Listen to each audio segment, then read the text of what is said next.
Good evening and welcome to our Tuesday night episode of Brett's Old Time Radio Show. Welcome to my home here in beautiful Lyme Bay. Big thanks for joining me once again for our regular late night visit to the dusty studio archives of old time radio shows right here at my home on the south coast of the United Kingdom. I'm Brett, I'm your host for our Nighttime podcast. Welcome to another episode. Right, I'll tell you what, let's crack straight into it, shall we? This is an episode of Sherlock Holmes called The Problem of Thor Bridge. First broadcast on the 1st of October, 1945. This episode from the life of Sherlock Holmes will be transmitted to our men and women overseas by shortwave and through the worldwide facilities of the Armed Forces Radio Service. Petri Wine brings you Basil Rathbone and Nigel Bruce in the new adventures of Sherlock Holmes.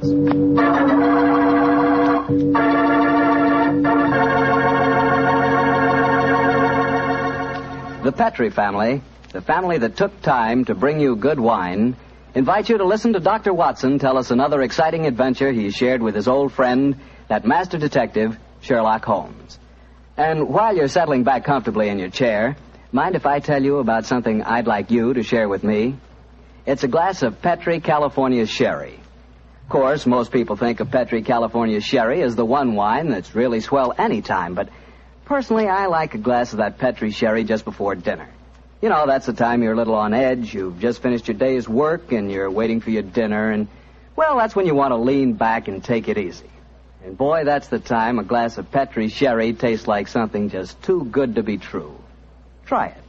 Petri Sherry's the perfect before-dinner wine. And, incidentally, if you like your sherry dry, you know, not sweet, then you'll find that Petri Pale Dry Sherry is just made for you. The important thing is the Petri label, because when it says Petri, it always means good wine.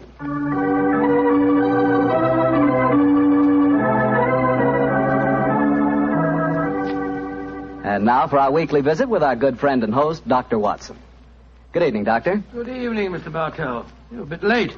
I've been keeping some dinner hot for you. Here, pull up your chair and join me. That's very nice of you. Thanks, Doctor. Are you all set with tonight's story? Yes, my boy, I'm all set, as you call it. As a matter of fact, I was going over my notes on the case just before you arrived. Last week, you hinted that a beautiful girl figured prominently in your adventure. That's quite right, Mr. Bartell. An extremely beautiful girl. In fact, I often used to say to Sherlock Holmes that if I'd been a little younger at the time, I might... Oh, well, you haven't come here to listen to my personal reminiscences. You want to hear the story that I called The Problem of Thor Bridge. That's what you promised us, Doctor. How did it begin? On a windy morning in October, in the 1890s it was. As I was dressing, I observed how the last remaining leaves were being whirled away from the solitary plane tree which graced the yard behind our Baker Street house. I descended to breakfast, prepared to find my companion in depressed spirits, for, like all great artists, he was easily impressed by his surroundings. But, to my surprise, he was in an unusually gay mood. As I entered the room, he looked up at me and, with a smile, and spoke. Good morning, my dear fellow. Hope you slept well. Splendidly, thank you, sir. I'm so glad. Well, you're very solicitous this morning. I think you must have got a new case. Am I right? The faculty of deduction is certainly contagious. Yes, I have a new case. After a month of trivialities and stagnation, the wheels revolve once more. Good. Tell me all about it. Well, as yet, there isn't much to tell. Have you ever heard of Neil Gibson? Neil Gibson? Oh, yes, it has something to do with gold mining, isn't he? A great deal to do with it, my dear fellow. In fact, he's considered the greatest mining magnate in the world. About 5 years ago, he bought a large estate in Hampshire. Perhaps you've read of the tragic death of his wife. Oh, yes, of course, I remember the case now. She was murdered by a jealous governess who was in her employ, wasn't she? That point will be decided when the lady in question, Grace Dunbar, I believe her name is, comes up for trial at the forthcoming Winchester Assizes. In any case, it's hard for me to see what I can do for my client at this late date. Your client? Oh, yes, I forgot I hadn't told you. I'm getting into your involved habit of telling a story backwards. Better read this letter. Came this morning. Oh, let's have a look. Dear Mr. Sherlock Holmes, Miss Dunbar is innocent. I can't see the finest woman in the world go to her death without doing everything possible to save her. I shall call on you at 10:30 tomorrow morning to discuss the matter. Yours faithfully, Neil Gibson. Good gracious me. There you have it, Watson. That is the gentleman I await. Do you know anything about his dead wife? Only what I've been reading in the papers. Apparently she was past her prime, which was the more unfortunate as this Miss Dunbar, who superintended the education of the two young children, is reputed to be a very attractive young lady. The eternal triangle, eh? Well, where did the murder take place? On Gibson's estate in Hampshire. His wife was found in the grounds nearly half a mile from the manor house, late at night, clad in her dinner dress, with a shawl over her shoulders, and a revolver bullet through her brain. Any weapon found near her? No, there were no clues found at the scene of the crime. What made them suspect the governess? Well, in the first place, there was some very incriminating evidence. A revolver with one discharged chamber, the caliber corresponding with a bullet in the dead woman's head, was found on the floor in Miss Dunbar's wardrobe. Oh, was it? Pretty damaging evidence, Holmes. So the coroner thought. And to make the case even blacker against Miss Dunbar, the dead woman had a note on her making an appointment at that very spot. And the note was signed by the governess. It seems obvious that the girl's guilty, and the motive's clear. Mr. Gibson would be a great catch for a young girl. Love, fortune, power, all dependent on one life. Possibly, Watson, but circumstantial evidence can be very misleading at times. As the gentleman in question, unless I'm very much mistaken, considerably before his time. I can see him from the window here. Formidable-looking fella. Must be well over 6 foot tall. Judging by the way he's wrenching at that doorbell, he's a man with a violent temper. Mrs. Hudson's opening the door to him now. Meet him on the stairs, will you, old chap? It'll save Mrs. Hudson a journey. Sure. Up here, sir. Thank you, Mr. Hudson. All right. Are you Mr. Sherlock Holmes? No, indeed. I'm his colleague, Dr. Watson. Come along in, won't you? Mr. Neil Gibson, I presume? That's right. So you're the great Sherlock Holmes, huh? The adjective is your own, Mr. Gibson. Sit down, won't you? Another way you may speak quite freely in front of Dr. Watson. Well, I may as well begin by telling you that money means nothing to me in this case. You can burn it if it's any use to you in lighting the truth. Miss Dunbar is innocent, and it's up to you to prove it. Just name your fee. Mr. Gibson, my professional charges are on a fixed scale. I don't vary them except when I omit them altogether. Very well. I imagine that you've read the newspaper reports of the coroner's inquest. Yes, very thoroughly. I don't see that I can add anything that'll help you. But if there are any questions you'd like to ask, I'll answer them. Well, thank you. First, what were the exact relations between you and Miss Dunbar? I suppose you're within your rights in asking such a question, Mr. Holmes? We will agree to suppose so, shall we? Then I can assure you that my relations with Miss Dunbar were always those of an employer towards a young lady with whom he never conversed or even saw, except in the company of his children. Oh. Rather a busy man, Mr. Gibson, and I've no time or taste for aimless conversation. I wish you good morning. What the devil do you mean by this, Mr. Holmes? My dear sir, the case is difficult enough without your giving me false information. Meaning that I lie, sir? I was trying to express it as delicately as possible, but if you insist on the word, I won't contradict you. Why, you confounded... Don't be noisy, Mr. Gibson. Please don't be noisy. I find that after breakfast, even the smallest argument is unsettling.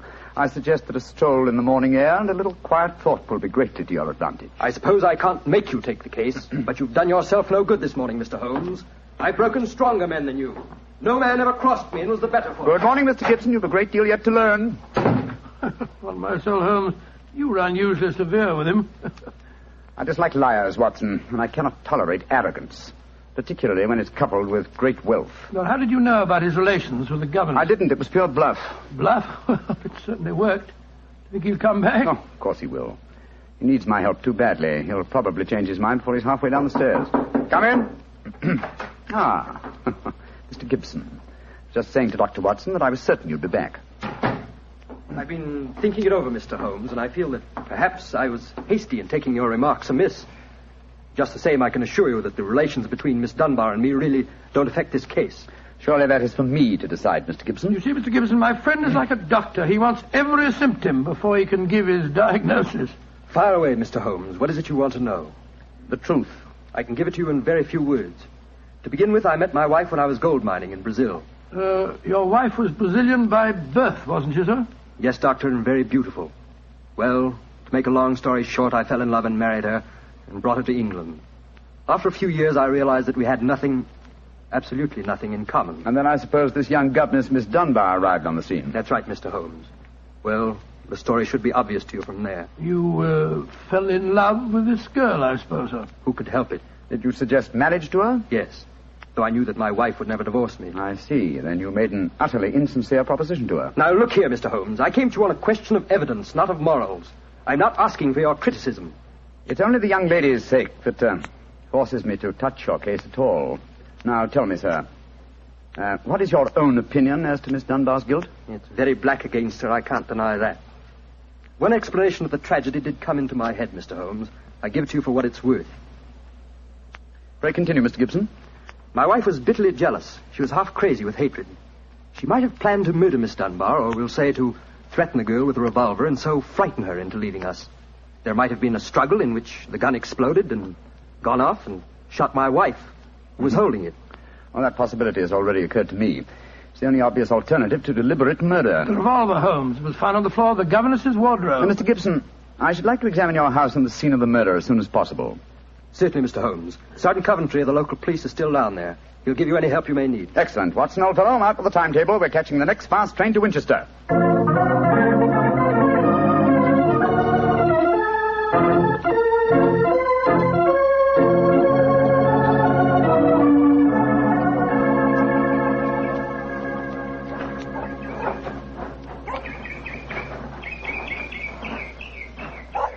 So if I have to have someone else on the case, I'd rather have you, Mr. Holmes.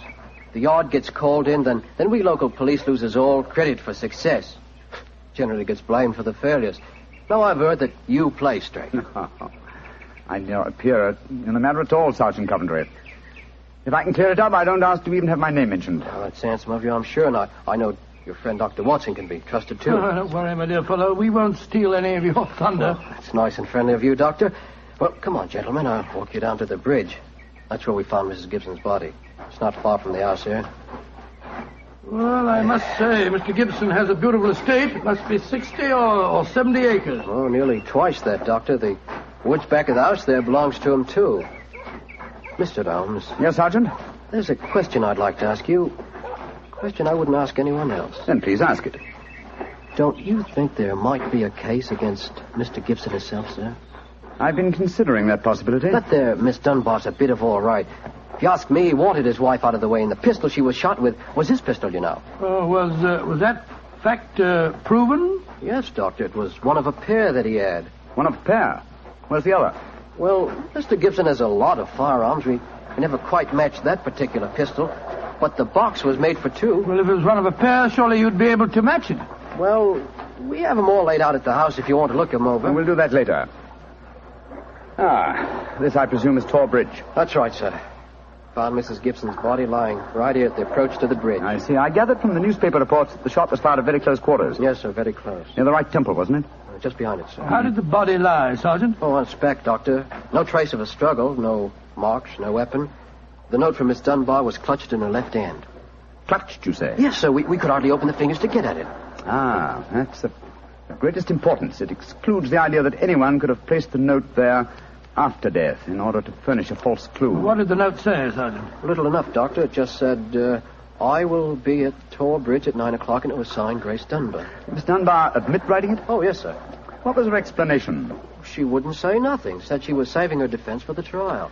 Yes, it seems odd that Mrs. Gibson was still clutching that note. Seems perfectly natural to me. Oh, come now, old fellow. Argue the thing out logically.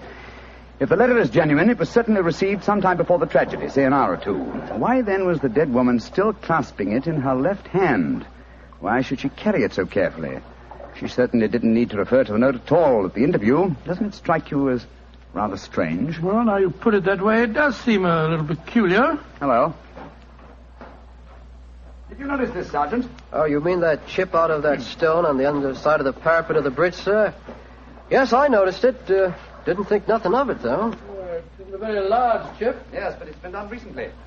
Notice how the stonework is white just here. It took some violence to do that. Hand me your cane, Watson, will you? Here you are, Philip. Thanks. Yes. It's a hard knock. And in a curious place, too. But it's 15 feet from where we found the body, Mr. Down. Yes, Holmes, I don't see how it could have any connection with Mrs. Gibson's murder. Possibly it hasn't. But it's a point worth noting. There were no footprints, you say, Sergeant? None, Mr. Holmes. The ground was as hard as iron. It's been a very dry summer, and we haven't had any rain to speak of this. Pity. Well, Sergeant, I'm much obliged to you, and now I think we'll get back to the house. Right. Cesar will show you where the firearms are, sir. Oh, who is Cesar? Oh, funny kind of a bloke. Brazilian he is. Brazilian, eh? Like Mrs. Gibson? Yes, Mr. Holmes. Comes from the same town that she does, as a matter of fact. Something very fishy about him, if you ask me. Now, if you'll excuse me, gentlemen, I'm going to take a little stroll around the grounds. You started me on a new train of thought in this case, Mr. Holmes. Oh, I'm delighted, Sergeant. I'll get back to the house.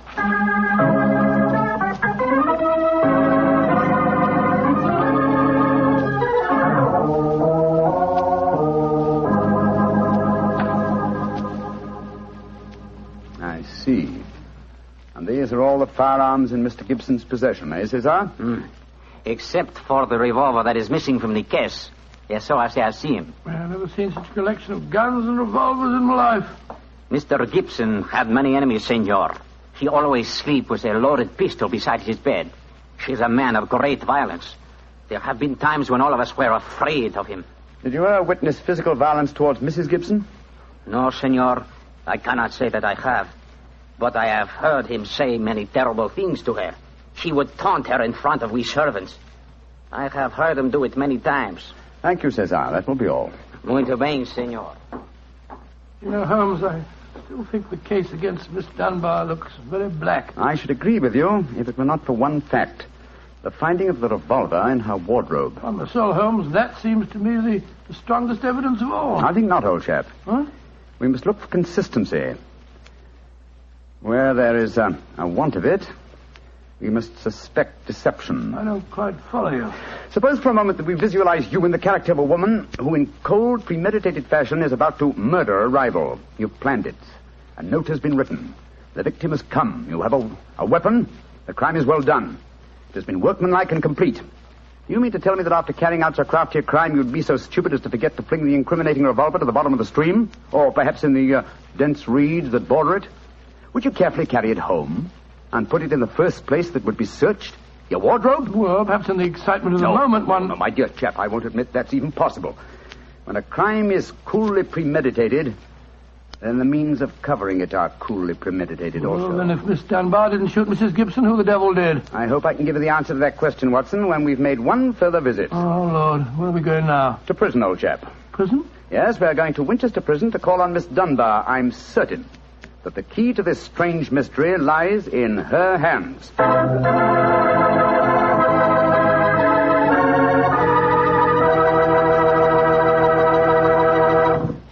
You'll hear the rest of Dr. Watson's story in just a few seconds. Just time enough for me to remind you that the easiest way to make good food taste better is to serve that good food with a good Petri wine. If you like a red wine, well, you want a Petri California Burgundy. If you'd rather have a white wine, then you want a Petri California Sauterne. But red or white, Petri Burgundy or Petri Sauterne, you're choosing a dinner wine that's sure to turn a simple meal into a feast. Your whole family and all your friends will love Petri, the wine that makes good food taste better.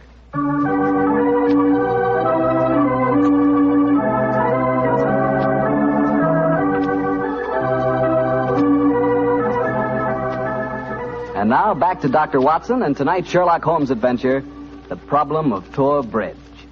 Well, Doctor, did you go to Winchester Prison and see Miss Dunbar? We did, Mr. Bartell. An hour later, I found the two of us sitting in a dank and gloomy cell, talking to one of the most beautiful girls that I've ever seen.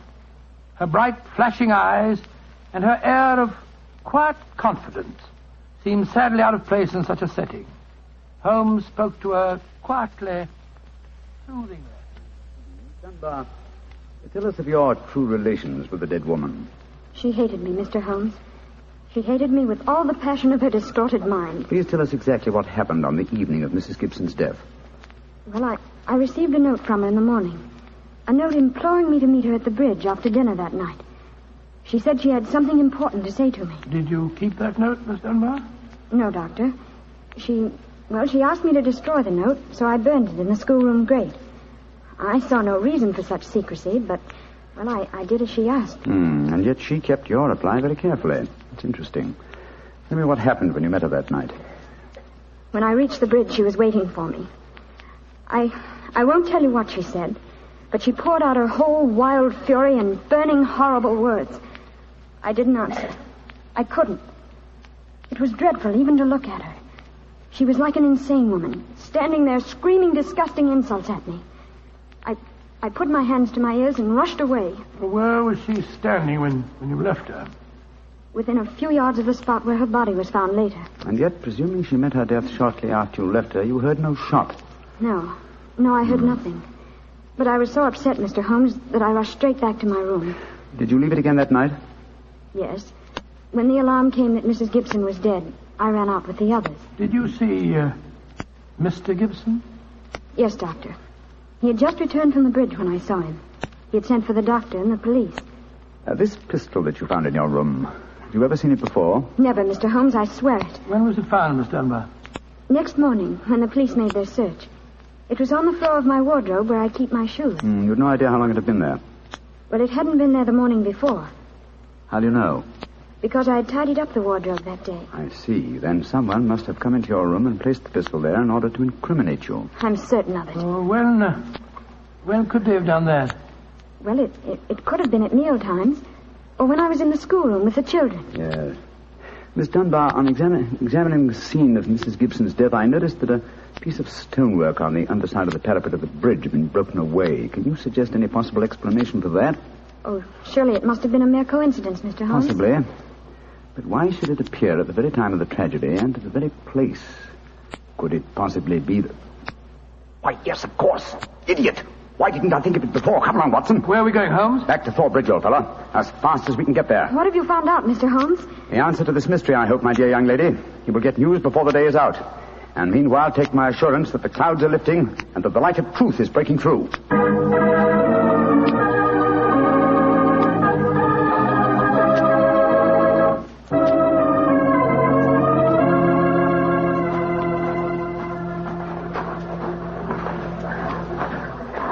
Well, Mr. Holmes, you're soon back here. What have you found out? In a few moments.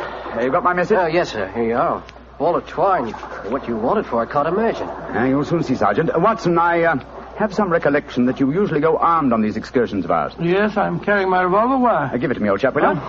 Thanks. I believe your revolver may have a very intimate connection with the mystery we're investigating. You're joking. Now, Watson, I'm very serious. We have a test to make. If the test is successful, Miss Dunbar will be free before nightfall, and the test will depend on the conduct of this revolver of yours. Yes, I'll take the precaution of unloading it. There we are. Now, Sergeant, ball of twine, please. Wish I knew what you was up to, sir. I tie one end of the twine like this to the handle of the revolver. So. Sergeant, see if you can find me a heavy stone, will you? Oh, right, you are, sir. Holmes, what are you doing? Trying to reconstruct the killing of Mrs. Gibson. But you've seen me miss the mark before, Watson. I have an instinct for such things, and yet it has sometimes played me false. It seemed a certainty when it first flashed across my mind in Miss Dunbar's cell. But one drawback of an active mind is that one can always conceive alternative explanations which would make our scent a false one. And yet, oh well, we can but try. Here's a nice stone, Mr. Holmes. Thank you, Sergeant. Yes, now, sir. I tie the other end of the twine to the stone. Wait a minute. Like that. Splendid. Sergeant, will you please take the stone and stretch the twine across the parapet of the bridge there, so that the stone will swing just clear of the water on the other side of the bridge. Right, you are, sir. I'll stand on the spot where Mrs. Gibson's body was found. That's it, Sergeant. Over the parapet. How's that, Mr. Holmes? The stone swinging about 8 feet above the water. Splendid. Now, Watson, watch closely. I raise the revolver to my head. Careful, Holmes, careful. Don't worry, old chap's not loaded. Now, let us imagine I am the late Mrs. Gibson. I raise the revolver to my head and fire it. Instantly, my fingers release their grip and... There's your answer, Watson. Great Scott, the revolver flashed back out of your hand, struck the parapet of the bridge, and then the weight of the stone flipped it over into the water. Was there ever a more exact demonstration? Come on, old fellow. You're a blooming magician, Mr. Holmes. That's what you are. A blooming magician. Look at that. Observe the second chip on the stonework, the parapet here. Same size as the first. Then the murder of Mrs. Gibson... It wasn't murder at all. It was suicide. What? We can follow the various steps quite clearly. A note was extracted very cleverly from Miss Dunbar, a note which made it appear that she had chosen the scene of the crime. Mrs. Gibson, in her anxiety that the note should be discovered, somewhat overdid it by holding it in her hand to the last. That alone should have excited my suspicions earlier than it did. So she stole one of her husband's revolvers and... planted the other one in Miss Dunbar's wardrobe. Exactly. After discharging one of the cartridges, which you could easily do in the woods without attracting suspicion, she then went down to the bridge, where she contrived this exceedingly ingenious method of getting rid of her weapon.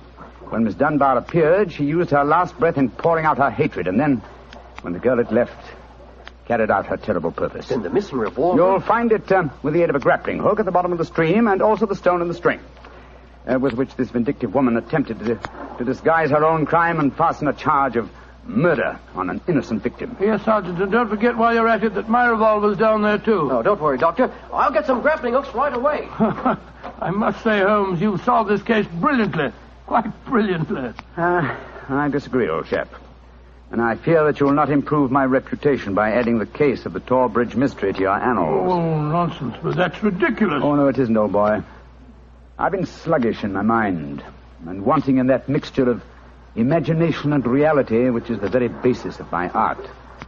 I confess that the chip in the stonework was a sufficient clue to suggest the true solution, and I blame myself for not having attained it sooner. Well, Holmes, personally, I agree with the sergeant's opinion of you. Oh? What was that, old fellow? You're a blooming magician, Mr. Holmes. That's what you are, a blooming magician.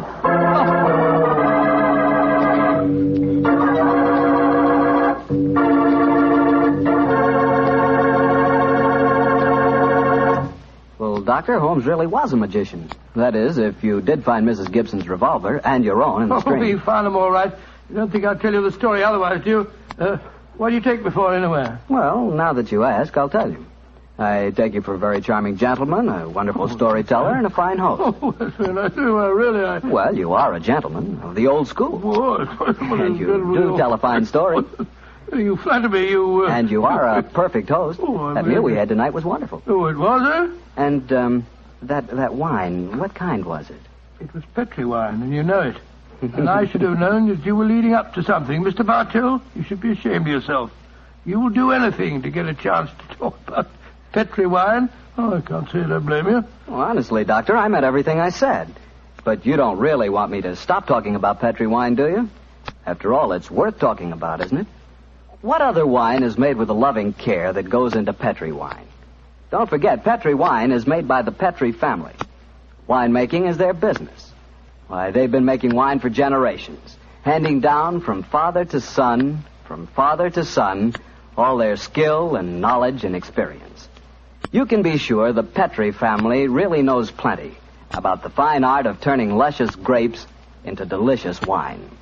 That's why, whether you want a wine for before dinner, with dinner, or for any time, you can't go wrong with a Petri wine, because Petri took time to bring you good wine. And now, Dr. Watson, what new story are you planning to tell us next week? Well, next week, Mr. Bartell, I'm going to tell an adventure that Holmes and I had amid the oriental magnificence of a Maharaja's palace in India. India? Sounds intriguing. What were you and Sherlock Holmes doing out there, Doctor? Well, you'll have to wait till next week for the answer to that question, my boy. But I can tell you that it was one of the weirdest problems that we ever had to solve. I call the story The Vanishing Elephant.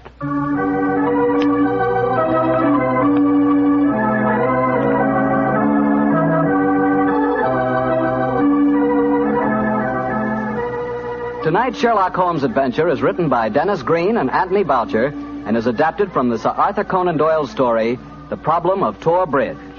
Mr. Rathbone appears through the courtesy of Metro-Goldwyn-Mayer and Mr. Bruce through the courtesy of Universal Pictures, where they are now starring in the Sherlock Holmes series. The Petri Wine Company of San Francisco, California, invites you to tune in again next week, same time, same station. Oh, the Petri family took the time to bring you such good wine. So when you eat and when you cook, remember Petri wine. To make good food taste better, remember... Petri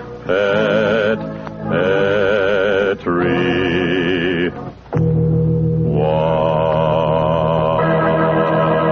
This is Harry Bartell saying goodnight for the Petri family. Sherlock Holmes comes to you from our Hollywood studios. This is the Mutual Broadcasting System.